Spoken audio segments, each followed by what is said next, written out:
India की कल से आज तक की सारी बड़ी खबरें अगले 3 मिनट पे। न्यूजीलैंड ने इंडिया को दूसरे ओडीआई में 7 विकेट से हरा दिया है। केएल राहुल की अनबीटन 112 रन की इनिंग्स के दम पर इंडिया ने 284 रन का कॉम्पिटिटिव स्कोर बनाया, लेकिन रन चेस में डैरिल मिचेल ने बैटिंग करते हुए 117 बॉल्स पर 131 नॉट आउट बनाए और विल यंग ने 98 बॉल्स पे 87 रन का अच्छा सपोर्ट दिया। दोनों ने मिलकर 162 रन की मैच विनिंग पार्टनरशिप बनाई और इस जीत के साथ न्यूजीलैंड ने सीरीज 1-1 से लेवल कर ली है। फ्रांस से 114 राफेल फाइटर जेट्स खरीदने के लिए इंडिया लगभग 3.25 लाख करोड़ रुपीस की डील नेगोशिएट करने वाला है। अगर डील अप्रूव होती है तो ये इंडिया की सबसे बड़ी डिफेंस डील होगी और इंडियन मिलिट्री में राफेल जेट्स की टोटल संख्या 176 हो जाएगी। रिपोर्ट के अकॉर्डिंग इस डील में 12 से 18 राफेल जेट्स इंडियन एयरफोर्स को रेडी टू फ्लाई कंडीशन में मिलेंगे। बाकी के ज्यादातर जेट्स इंडिया में ही मैन्युफैक्चर किए जाएंगे।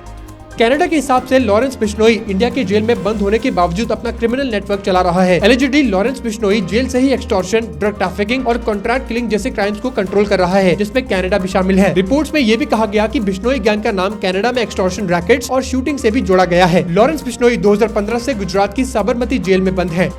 अमेरिका 21 जनवरी से 75 कंट्रीज के विजिटर्स के लिए यूएस वीजा प्रोसेसिंग सस्पेंड कर रहा है। ये फैसला ट्रम्प सरकार की स्ट्रिक्ट इमिग्रेशन पॉलिसी का हिस्सा है। इस लिस्ट में पाकिस्तान और बांग्लादेश भी शामिल है। वीजा प्रोसेसिंग को तब तक रोका गया है जब तक स्टेट डिपार्टमेंट अपनी स्क्रीनिंग और वेरिफिकेशन प्रोसेस का रिव्यू कंप्लीट नहीं कर लेता। इस पॉज के लिए कोई एंड डेट अनाउंस नहीं की गई है। इंडिया की पासपोर्ट की ग्लोबल रैंकिंग में सुधार हुआ है। इंडियन पासपोर्ट 5 पोजीशंस ऊपर चढ़कर 85th रैंक से 80th रैंक पर आ गया है। इसका मतलब है कि अब इंडियन सिटीजन 55 कंट्रीज में बिना वीजा या वीजा ऑन अराइवल के साथ ट्रैवल कर सकते हैं। ये इंप्रूवमेंट एक पॉजिटिव साइन है, लेकिन अभी भी इंडियन ट्रैवलर्स को दुनिया के कई हिस्सों में वीजा रिस्ट्रिक्शंस का सामना करना पड़ता है।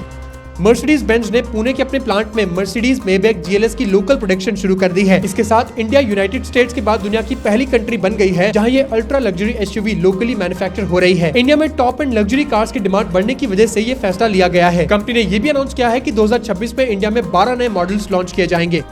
आईपीएस ऑफिसर राकेश अग्रवाल को नेशनल इन्वेस्टिगेशन एजेंसी का नया डायरेक्टर जनरल अपॉइंट किया गया है। ये हिमाचल प्रदेश काडरे के 1994 बैच आईपीएस ऑफिसर हैं। अपॉइंटमेंट्स कमेटी ने इनकी अपॉइंटमेंट को अप्रूव किया है और ये 31 अगस्त 2028 तक यानी अपनी रिटायरमेंट तक इस पोस्ट पर बने रहेंगे। इसके साथ ही हरियाणा के फॉर्मर डीजीपी शत्रुजीत सिंह कपूर को इंडो तिब्बतन बॉर्डर पुलिस का डायरेक्टर जनरल बनाया गया है। ये 31 अक्टूबर 2026 तक इस पोस्ट पर रहेंगे।